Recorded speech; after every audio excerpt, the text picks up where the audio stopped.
On les appelle les deux reins de la discorde. Les descendants du marchand d'art et résistant juif René Guimpel assignent en justice l'État français, le musée d'art moderne de Troyes et le musée Cantini de Marseille. Ils réclament en effet la restitution de 3 tableaux signés du pinceau d'André Derain au début du XXe siècle, et spoliés selon eux, comme plus de 100 000 autres objets culturels pendant la Seconde Guerre mondiale. La conférence de Washington de 1998 stipule que tous les États qui ont été des lieux de spoliation sont tenus de faire la provenance de tout ce qui est entré dans les collections entre 1933 et 1945. Donc c'est pour ça qu'on est en colère, c'est parce qu'ils n'ont pas fait leur travail. Ils n'ont pas fait leur travail de recherche de provenance, ni à Marseille, ni à Troyes. René Guimpel était l'un des marchands d'art les plus importants de l'entre-deux-guerres.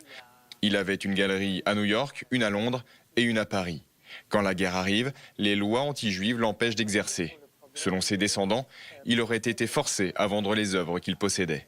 Il y a beaucoup de doutes et beaucoup d'incertitudes sur les tableaux revendiqués qui sont pour ma part au musée de Troyes, la chapelle sous Crécy et paysage à Cassis.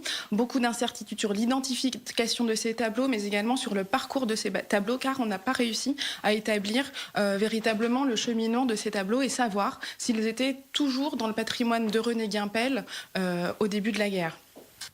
La famille déclare avoir des preuves que les tableaux ont appartenu à René Guimpel. Des catalogues de vente, des photos des tableaux en négatif, des photos de son hôtel particulier avec les tableaux accrochés au mur, des courriers des compagnies d'assurance. Reste à la justice française de déterminer si le marchand d'art en était le dernier détenteur au moment de l'occupation.